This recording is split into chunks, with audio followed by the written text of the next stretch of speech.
What we're having a problem with is these scammers, especially like Craigslist, trying to sell something on eBay but not go through eBay, all kinds of different platforms. They're saying, hey, go get Green Dot cards, go get your Visa Vanilla cards, go get your eBay, your Google Play, your, whatever kind of gift card it is. Pay us with the gift card. And then you call us, you give us the number on the back, and within minutes the money is gone. And of course, you will get nothing in return. You won't get your the money that you won or the item that you think that you are paying for. We've seen that not only with house purchases and leases, but also with vehicles, animals, trying to buy whatever animal that you want online. A lot of the companies will say, hey, listen, you took it from our bank, you gave it to a third party, whether it be like the eBay gift cards or the Google Play, whatever the gift card may be. And once it's in their hands, the bank is out of it. They said you made that rational decision to pay for that, to that be that intermittent part of the sale. Now, if you were to go straight from your bank account to another person's bank account, to another person's, checking account of some sort, then that is trackable. The bank will normally refund your money on that. Each banking institution is different, and it's up to their policies and procedures as to how they proceed with that. Whenever you're going to shop for gift cards, I know many people buy them for, family members during Christmas time or whatnot. What you'll want to do is turn the gift card over, look at it, make sure that the seals are not broken, that nothing is scratched off. Whenever you go to check out, make sure that the card number is the same that's on your receipt. We have seen in the past that people have purchased gift cards and then the money instantly is coming off of it and is getting pocketed. So make sure that everything's checked out, and if you want, you can always call and verify while you're still there at the place where you bought it and verify that the money is on that exact card. Just be cautious. There's nobody through a true site is going to tell you to, hey, buy a gift card for A, B, and C if you can just go ahead and pay them through a third-party application that could be traceable. As soon as the gift card is purchased, money is usually out of it within seconds of you giving off the information. So it's always better to do it through your banking institution or a third-party banking site so that it's trackable.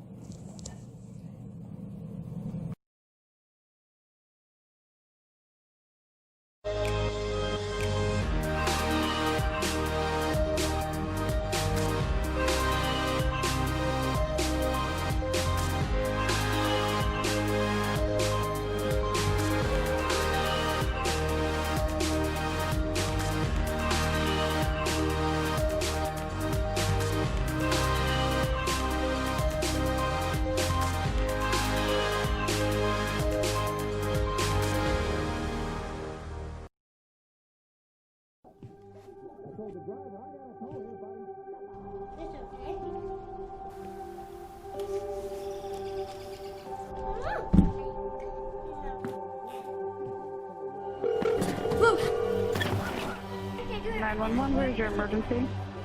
Everyone's on their way. What happened? Your friend's not breathing. She's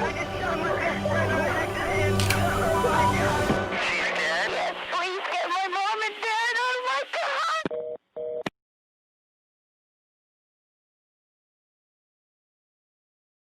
So we're out here today and we're doing a speed enforcement operation. This is the Durham Sheriff's Office along with the Durham City Police Department. We're out here running a LiDAR operation, so we have officers set up down the road with a LiDAR. And what it is a laser device so they can measure the speed on cars coming up. So this is a 45-mile-an-hour zone we're in today, so they're measuring the speed on these cars coming up and calling them out to the officers up here staged, and then we're stopping these vehicles. We're doing this in an effort to slow the traffic down out here. The city's had a lot of reports of some crashes and things of that nature out here on this stretch of road, so we come out here to slow traffic down and hopefully to make our roadways a little safer for people to travel on. We're going to be right behind a sedan in the number 2 lane. Black Acura SUV, number 1 lane, 67 miles per hour at 1,036 feet. Most of the time our enforcement areas that we choose are areas that have high amount of crashes in them, or an area where we've received a lot of complaints from citizens. You know, we're not able to be everywhere all at the same time, but people see things and they tell us, and so we'll go to those areas to try to do some traffic enforcement and slow cars down.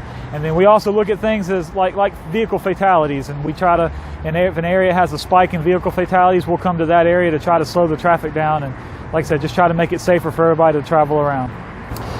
So the unit I'm in, one of our primary functions is traffic enforcement, and so we try to come out at least and do something every day. It might not be an operation as big as we're doing right now. It might only be 2 or 3 officers out on a side street somewhere, but we try to come out every day.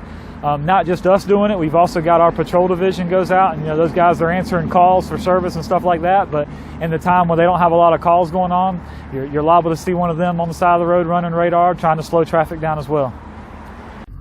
Silver Kia sedan in the number 2 lane. Should be past you right about now. The lead car, number 2 lane. 64 miles an hour and 690. 64 miles an hour and 690. So in North Carolina, you can technically be stopped for going just 1 mile over the speed limit because it's an absolute speed state. However, most of the time when we're out here running these operations, we're targeting cars that are going a substantial amount over the speed limit. We're not getting the people that are going 5 or 6 miles an hour over the speed limit. It's typically people who are substantially exceeding that speed limit, which is going to make it more dangerous for the people pulling in and out of parking lots and maybe pedestrians crossing the road and stuff like that. When you speed, your stopping distances are greatly increased. And so the speed limit on this road, for instance, is designed for this road. So it depends on the number of parking lots and the amount of traffic and the amount of pedestrians. They have engineers who are a lot smarter than me who will come out and decide that this road needs to be a 45-mile-an-hour zone. So if you travel 45 miles an hour, under normal circumstances, you should be able to stop in time to avoid a collision.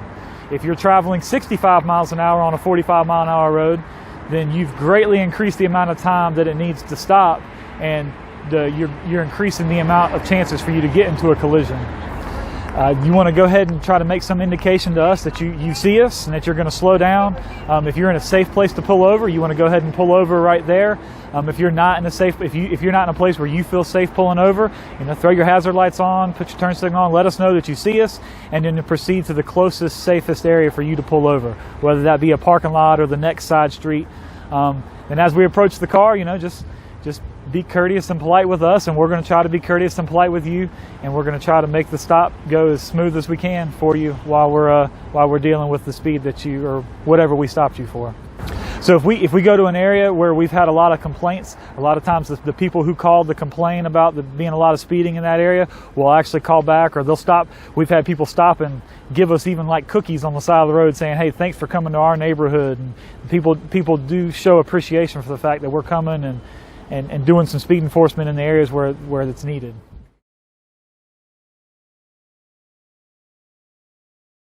Each year, there are more than a dozen significant tropical and winter storms that threaten the East Coast. So chances are there will be more hurricanes and blizzards near here again. And between school, sports, and social lives, chances are you won't be with your kids when it happens. Will they know what to do?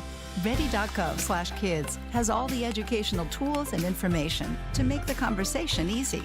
When the time comes, chances are they'll feel prepared, not scared. So talk with your family today.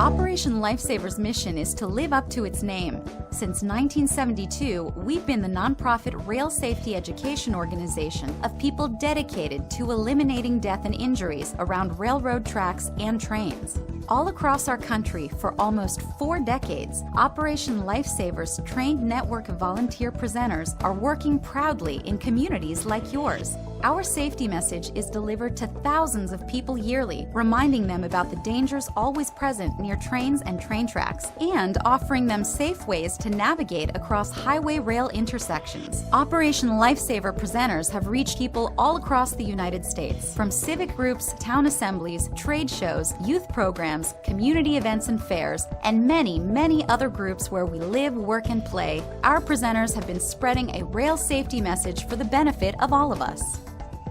We've seen an 80% drop in vehicle train incidents since Operation Lifesaver began its work.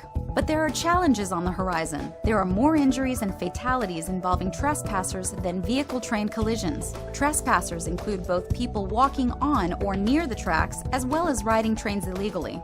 This becomes more crucial as train traffic in America is expected to nearly double by 2035. As the 21st century surges, rail travel is the fastest growth area in public transportation. Whether it's freight, passenger, or high-speed rail, the public will be experiencing more train traffic than ever before, and the safety challenges with that increase will require even greater public attention. Most of us don't realize that trains are wider and faster than they look, closer than they appear, and at 12 million pounds can take 18 football fields to come to a stop. That's a mile or more. And today's high-tech distractions wreak havoc in train incidents. Over 140,000 miles of crisscrossing track is traversed daily by texting teens, MP3 pedestrians, mobile technology drivers, and smartphone commuters. Modern life picks up the pace for all drivers, no matter whether they're beginning or experienced. Professional truck drivers or school bus drivers, EMS responders or law enforcement officers. And pedestrians trespassing on the tracks may think they've found a shortcut to their destination, but what they're more likely to find is disaster. The risks are all too real, and the success of our mission is up to each of us. Operation Lifesavers presenters are personally dedicated to getting the safety message out across all 50 states. The difference starts with you.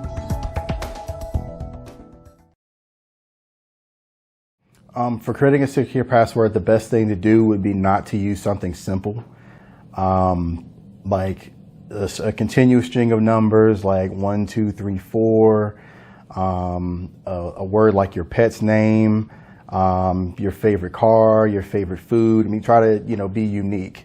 A lot of things people do is they try to replace like the letter I with the number 1, letter E with the number 3, anything to mix it up. Because what a lot of times happens is they have these, what they call brute force attacks, and they'll just nail a website with a username and they'll just run 1,000 passwords through and see which one works. And if it's a basic common word, most websites now will tell you it's not strong enough. The word you're using is common, so you need to mix it up. So if you use the same password for multiple accounts with email addresses, it makes it easier for somebody to take your information or steal your data. Because like if, for example, if you know that you do a lot of streaming and you use 1Password and email address for Netflix, they really hope you use it for Hulu. They really hope you use it for HBO, any other streaming apps. But the thing is too, is you'll probably use that same password for your banking. You'll probably use the same password for your car payment. So the best thing to do is come up with as many unique passwords as possible. I know it's difficult to have multiple passwords. A lot of people like to keep it simple. But unfortunately, the way things are now, they're going to have to be unique and they're going to have to be different. A lot of phones, like iPhone, for example, they have a keychain that allows you to put all your apps, passwords into, I guess, basically like an app, so that when you go to it, it automatically logs you in. Now, the only issue with automatic login is if somebody else were to grab your phone or grab your other device, they could log in as you. So that's a risk that you're taking if you continue to stay logged in as much as possible. Don't stay logged in, because that will leave you open, especially if you use public computers or use public Wi-Fi. Best practices are, if you're going to do any mobile banking, if you're going to do anything at all, don't do it over public Wi-Fi. That means the Wi-Fi at McDonald's, the AT&T Wi-Fi, Wi-Fi at the library. I know a lot of people rely on that. However, the issue is that when you connect, other people are connected as well. So somebody could be sitting near you and basically just monitoring what you do. And they can see what websites you go to, because it's an open network. I mean, if you're in an area that's got really great coverage, whether it be LTE, 5G, use your connection, because that's your individual connection. That's, to your phone. You're not connecting with your Wi-Fi capabilities, and you're not leaving yourself open for attacks or hacks, as well as Bluetooth. And everybody wants to leave Bluetooth on. It's easy to connect to your car, stream music, have Bluetooth headphones. However, people are able to do some of the same things with Bluetooth they're able to do with Wi-Fi. So the best thing is that when you leave your vehicle, turn your Bluetooth off if you don't need it.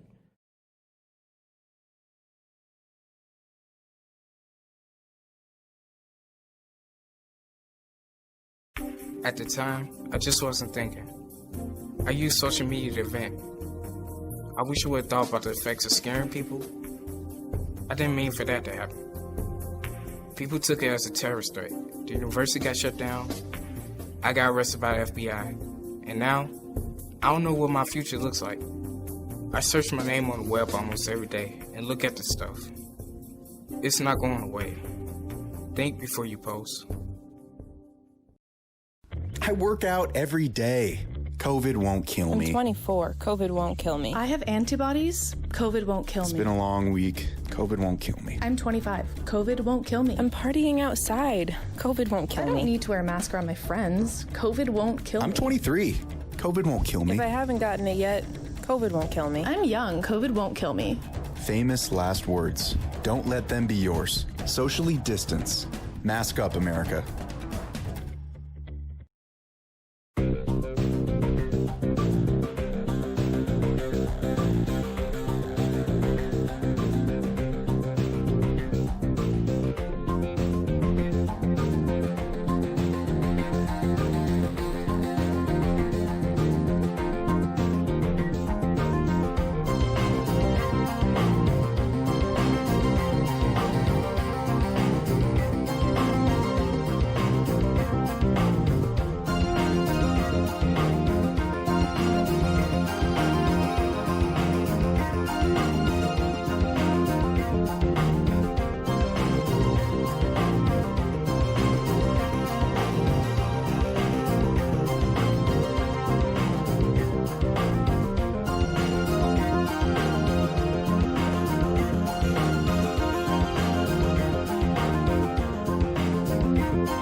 To keep things from being stolen from your vehicle, don't leave them in your vehicle. Simple, easy preventive measures. Don't leave your items overnight, during the day, 5-10 minutes. Take them in the house, take them in the building, into your office. Just make sure they're secure somewhere else besides your vehicle. If you have to leave something in your car, secure it in your trunk. It's less likely to be seen through a window.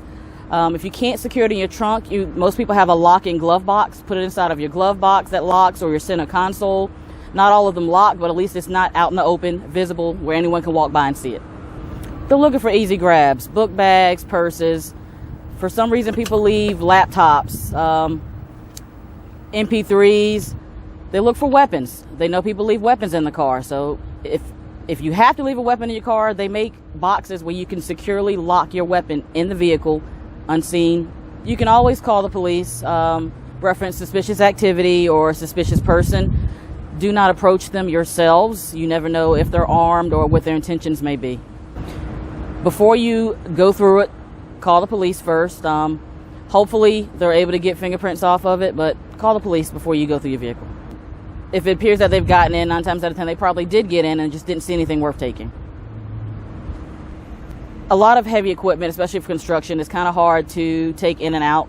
If you can secure it down, get lock boxes. A lot of trucks offer toolboxes, lock boxes. If it's big items, get chains. Find ways to secure it down with chains.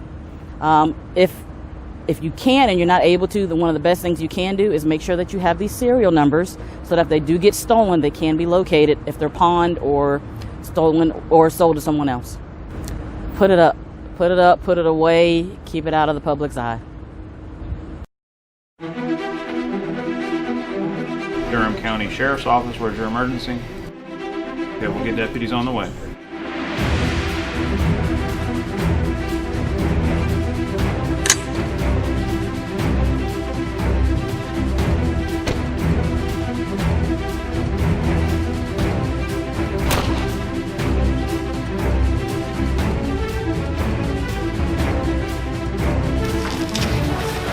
Order! Move!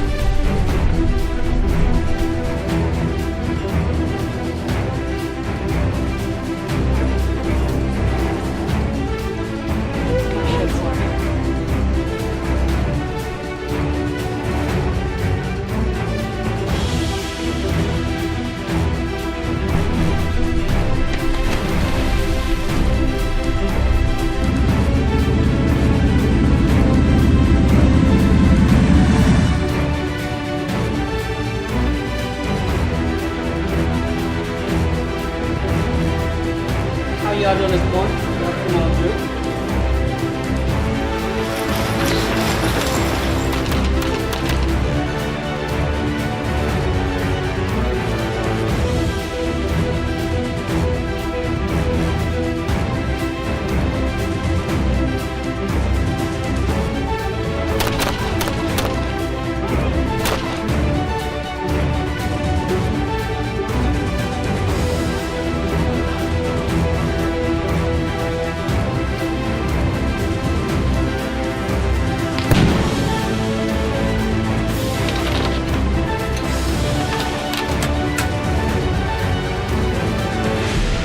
I'm Durham County Sheriff Clarence Burkhead, and we want you to join our team. Honor, duty, service. If you have what it takes, our recruiting starts now.